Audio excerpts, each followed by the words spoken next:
And here goes number 2 of the reading for Chicano Power and the Struggle for Aslan. And this is reading page 10 through page 19. Introduction.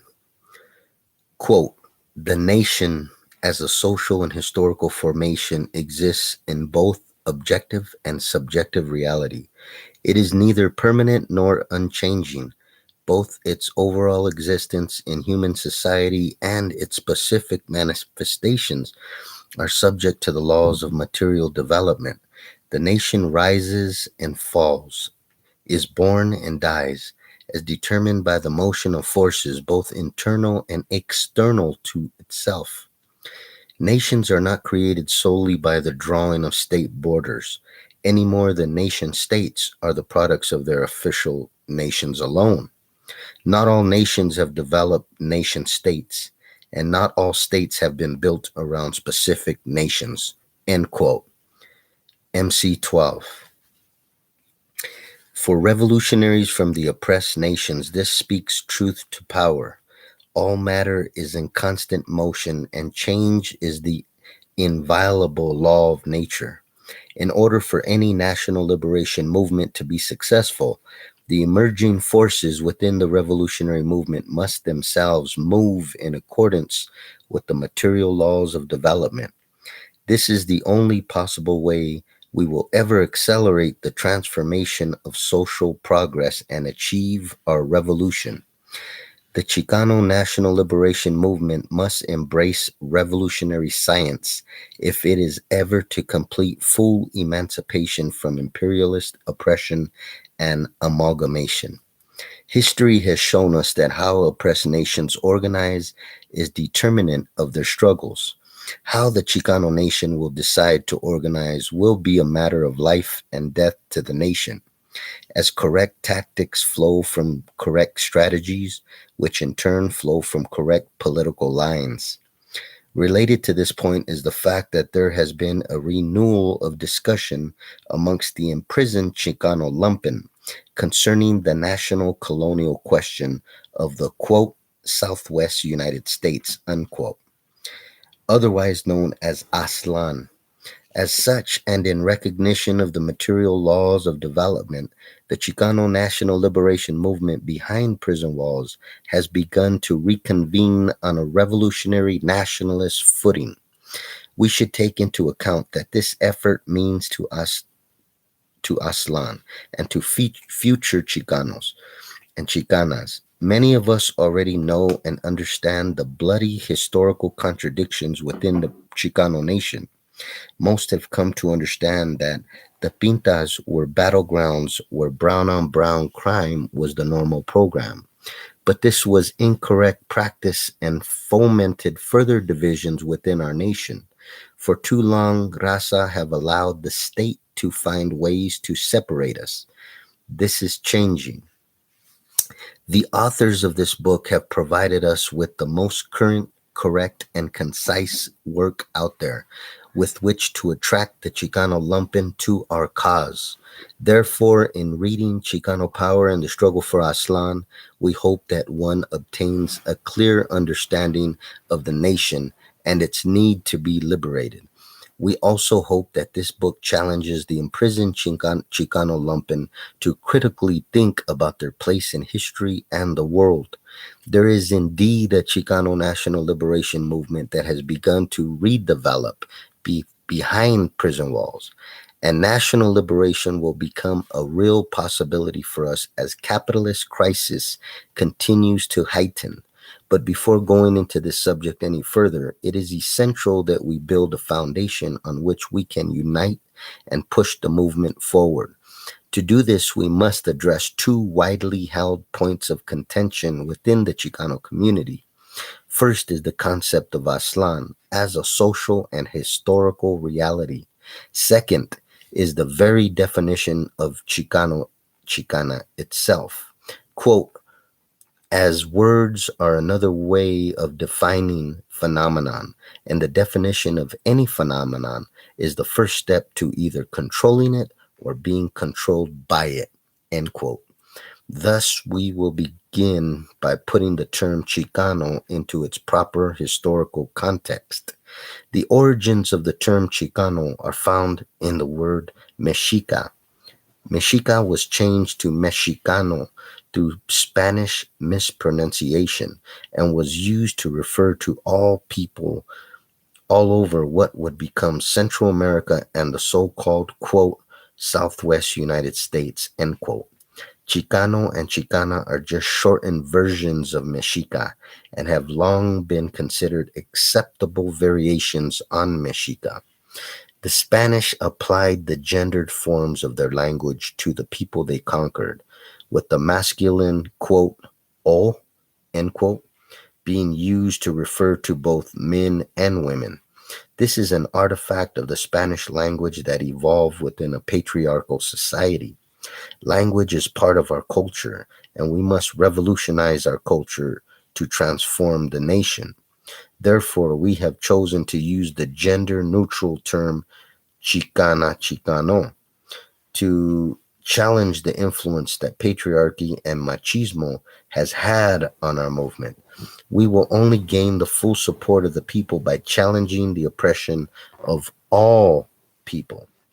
On a related note, the term Mexican American should by no means be thought of as the next available term used to describe Chicanas and Chicanos, as if Chicanos are as American as apple pie. This is an integrationist lie used by the imperialists and their coconut lackeys against the Chicano people to provide false hopes of full assimilation into the American nation.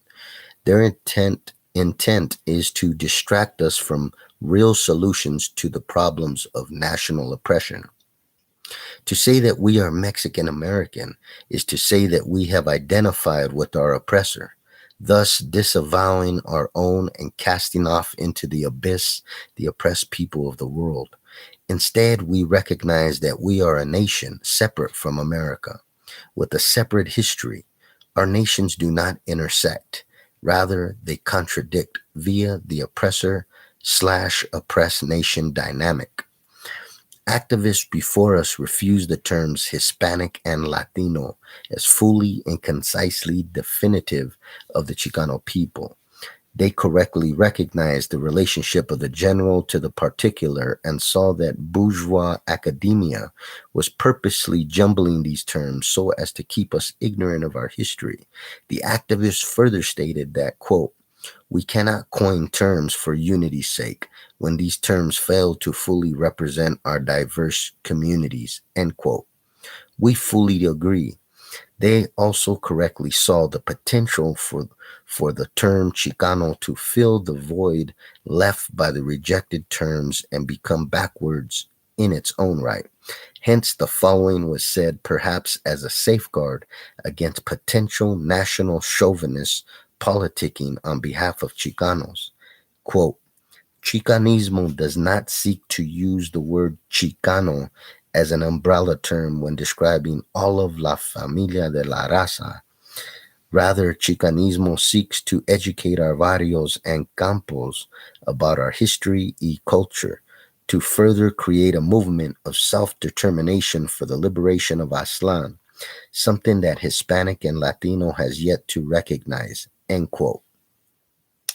Americans, through domestic colonialist policies in the field of education, are attempting to reduce the term Chicana, Chicano to a philosophical conception that is firmly grounded within an individualist outlook. Some of our so-called quote-unquote allies within the American left and even members of the nation itself have taken the stance that Chicanos are not a nation, but are instead an ethnicity, stripped and devoid of all the material criteria pertaining to nationhood. Our petty bourgeois intellectuals have been the particular target audience of this ideological offensive. Many of them regurgitate such fallacious and reactionary ideas back to our people. Most of these petty bourgeois ideologues have served the imperialists as mouthpieces through the means of film, literature, and television. thus identifying with the oppressor and objectively becoming traitors to the nation.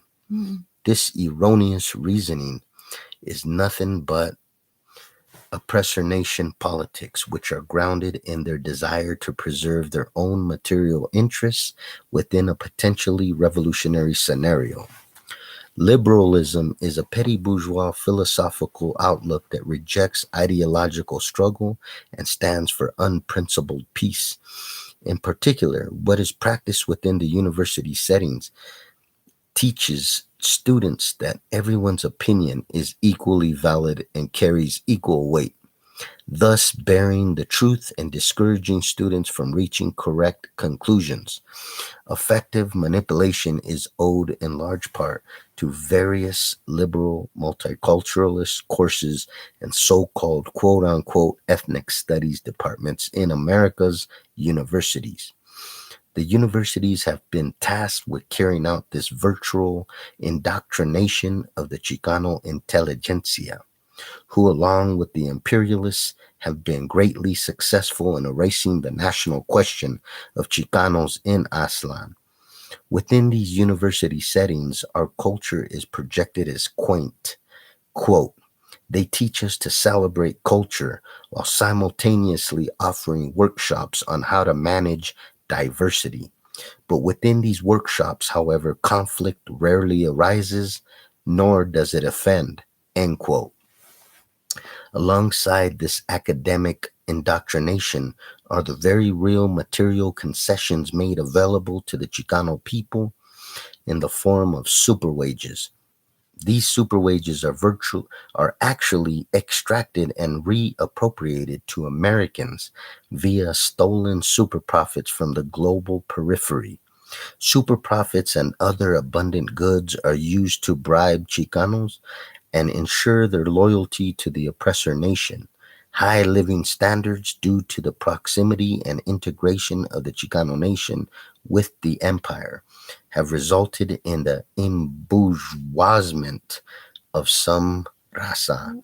This embourgeoisement is based materially on the enrichment of Chicanos through the forced impoverishment of the underdeveloped nations of the Third World, and ideologically in the identification of Chicanos with the American nation via the First World belief that they deserve to live whole levels above the rest of the oppressed world. Thus, our attempts to rescue the nation are made that much more difficult, as many will see our struggle in complete opposition to their way of life. Indeed, our struggle for an independent socialist Chicano state is in complete opposition to the gross parasitism currently practiced by all Americans, whose privileged, decadent lifestyles are presupposed on the oppression and super exploitation of the Third World.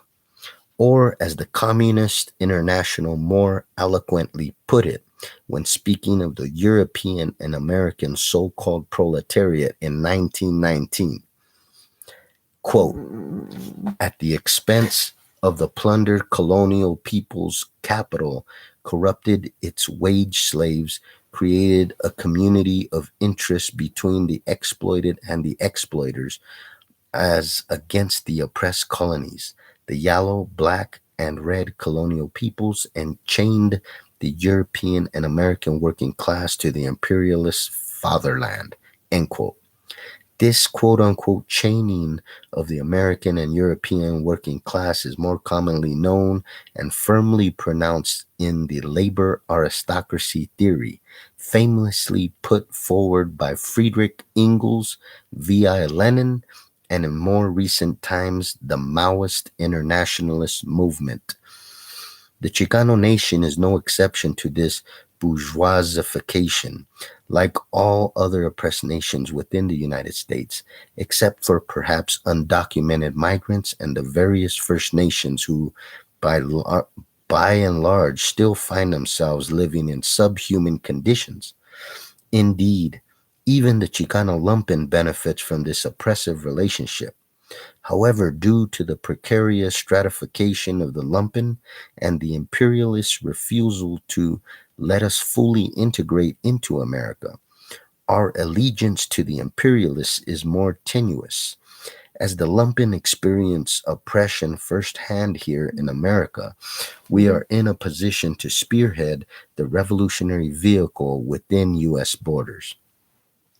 Who is a Chicano? We define the Chicano nation based on Stalin's scientific theory of nations. Quote, a nation is a historically constituted, stable community of people formed on the basis of a common language, territory, economic life, and psychological makeup manifested in a common culture. End quote. Here we present a summary of who is a Chicano, and we will expand in detail on the criteria of nationhood in Part 1, Section 2. Chicanos originated as people of Mexican descent residing on land that was to become part of the United States. While these people began to develop into a new nation, separate from Mexico, well before the invasion of the quote unquote Southwest, the development of the Chicano nation was accelerated as generations living in the expanding American settler state developed distinct national characteristics. This nation has evolved to include many from Spanish speaking Central and South America who have migrated to the United States and living in Chicano barrios have become part of this nation in spite of their distinct national origin. In general, people who were born outside the United States but reside within U.S. borders will be part of a national minority which identifies with their home country.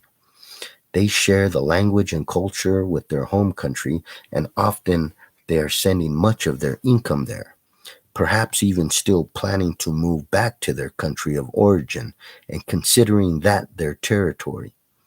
Often, national minorities will live in a tight community within the United States, reinforcing their identification with their home country. This tie to their country of origin weakens in second and subsequent generations. As second generation immigrants growing up in the United Snakes, they are not given the opportunity to fully assimilate into the white nation, and so are likely to become part of an internal semi colony.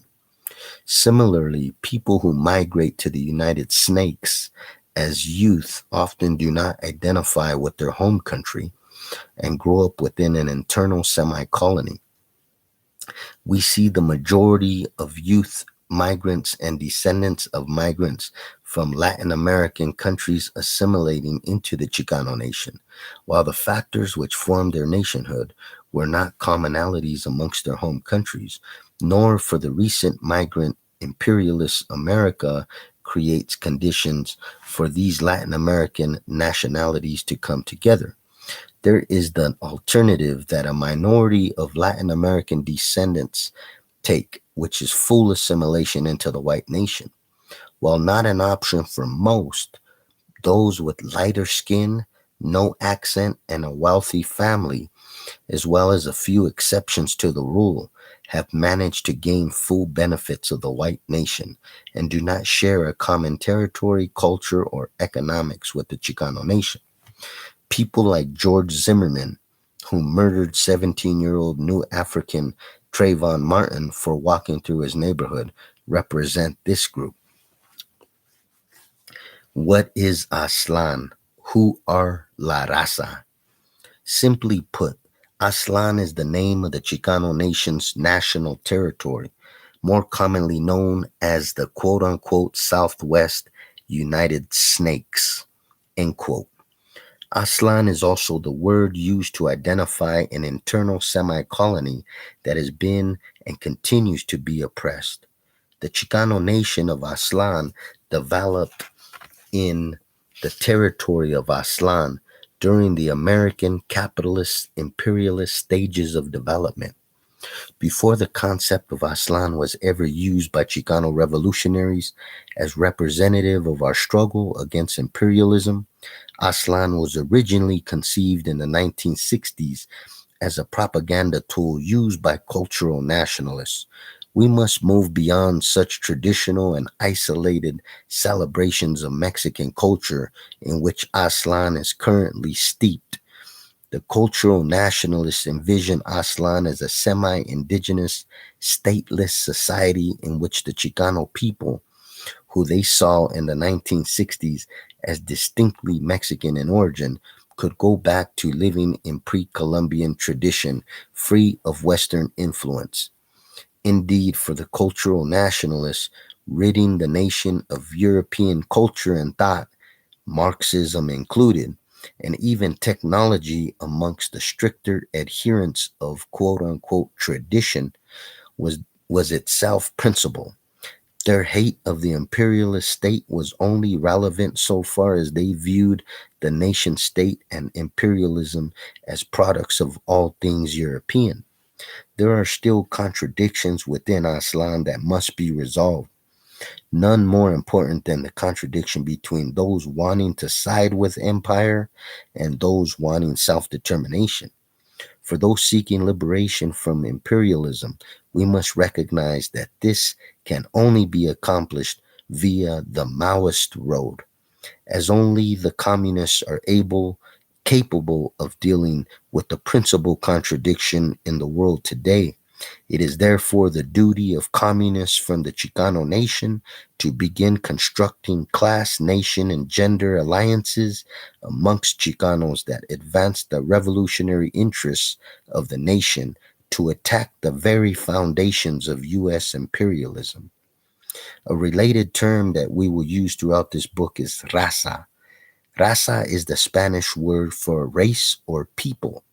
Raza or la raza is used as a catch all term to describe the people of so called quote unquote Latin America, end quote. While the concept of Latin America and its derivatives, Latino and Latina, are steeped in Spanish colonialism, raza is a term that recognizes the indigenous roots of the majority of the nations south of the Rio Bravo, as well as the Chicano nation itself. We will get into this in detail in the chapter titled, quote, Obscured for Centuries, the Nation is Bigger Than Ever, end quote, in part two of this book. Chicano nationalism, revolutionary nationalism, proletarian feminism. We do not struggle because of unique aspects of our cultural identity. We struggle because our relations to the economic system that we live in.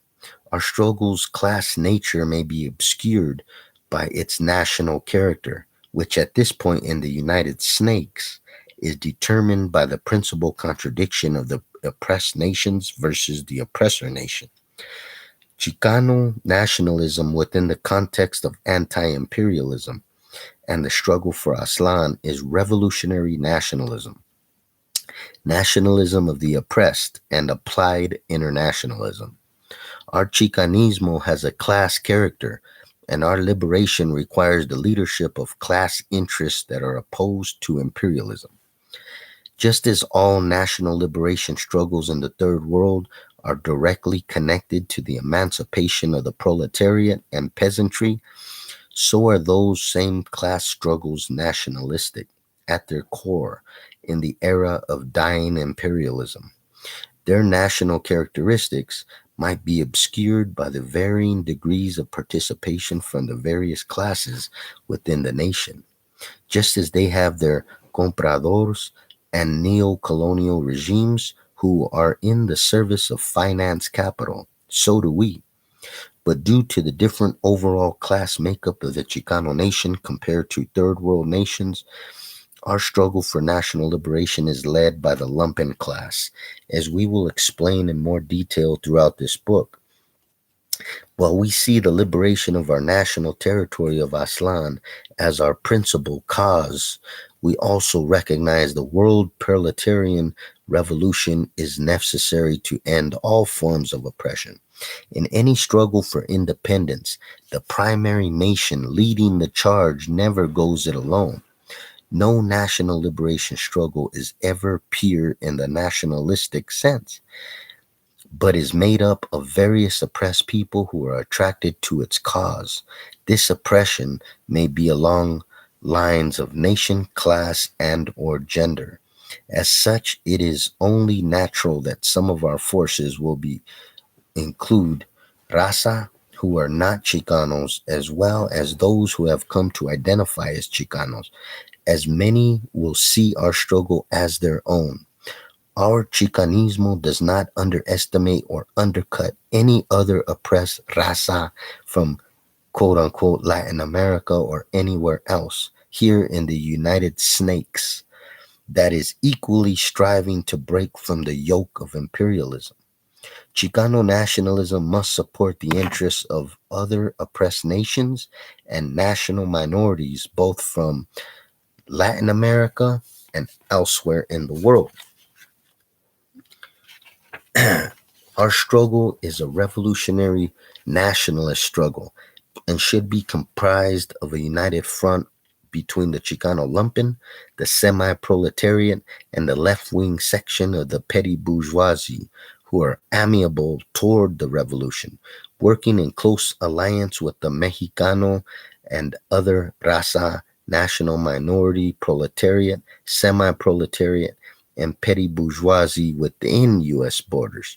That said, national liberation is not enough in the age of imperialism. National liberation minus a socialist revolution is inextricably bound to bourgeois democracy and neo colonialism. Along with class and nation, we must address gender as a third strand of oppression. Gender oppression is not distinct to the Chicano nation. All who live in this society under U.S. imperialism experience the effects of gender oppression. As patriarchy still dominates gender relations in the world today, many Chicanos continue to be biased against Chicanas. They think there is no place for women in the struggle.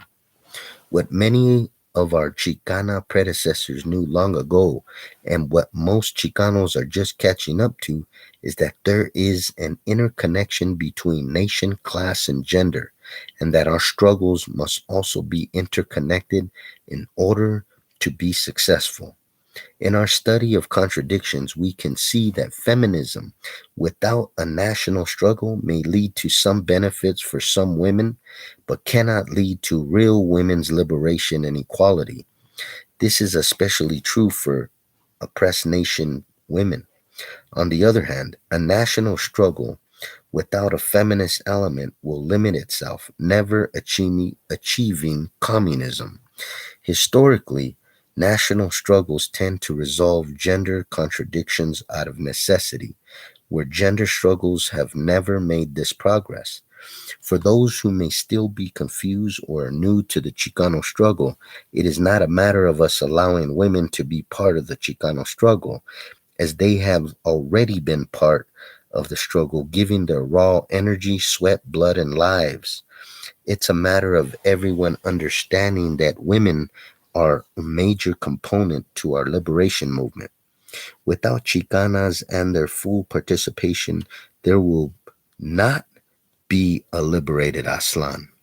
The emancipation of society relies also on the emancipation of everyone oppressed along gender lines. So, what then is the way out? The way out is a revolutionary national liberation struggle for self determination that is guided by Marxism, Leninism, Maoism, with the set goal of establishing a communist society by way of a joint dictatorship of the proletariat of the oppressed nations. We will get more into this path in part 1, section 4 of this book. The Chicano nation will either continue to develop and seek emancipation on the behalf of all oppressed groups, or it will retrogress, stagnate, and die. It is up to us. The Chicano nation is an oppressed nation and it must be liberated. Camaradas, unite. Long live the people of Aslan. Long live the Chicano nation. Down with imperialism.